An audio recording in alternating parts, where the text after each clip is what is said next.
Chilli swear recipe. প্রথমে সয়াবিনগুলোকে ভালো করে সেদ্ধ করে নেওয়া হয়েছে। এখানে রয়েছে পেঁয়াজ, টমেটো, ক্যাপসিকাম, আদা আর রসুন কুচি করে নেওয়া হয়েছে।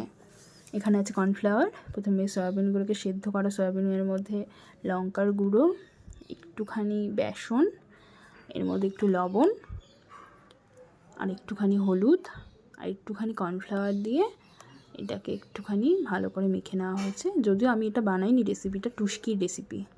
এখানে একটু তেল দিয়ে নেওয়া হয়েছে। এবার ওই সয়াবিনগুলোকে একটুখানি হালকা করে একটু ভেজে নিয়েছে, মানে একটু পোড়া পোড়া করে ভেজে নিয়েছি। দেখো ভাজা হয়ে গেছে। এবার ওই তেলটার মধ্যেই যে আদা রসুনের কুচিটা করা হয়েছিল সেটা দেওয়া হয়েছে। এবারে পেঁয়াজ কিউব করে কাটা হয়েছিল, পেঁয়াজ কুচি দেওয়া হয়েছে। এখানে ক্যাপসিকাম আর টমেটো দিয়ে দেওয়া হলো, একটু নুন দিয়ে দেওয়া হলো। এটা একটু হালকা করে একটু ভেজে নিলাম। এর মধ্যে টমেটো সস আর সয়া সস আর চিলি সস দিয়ে এই পেস্টটাকে দিয়ে দেওয়া হলো। এবার একটুখানি হালকা চিনি দেওয়া হলো কালারের জন্য। এবার যে সয়াবিনগুলো ভেজে রেখেছিলাম সেগুলো দিয়ে দেওয়া হলো। এবার কর্নফ্লাওয়ারটাকে একটুখানি ভালো করে জল দিয়ে গুলে নেওয়া হয়েছে।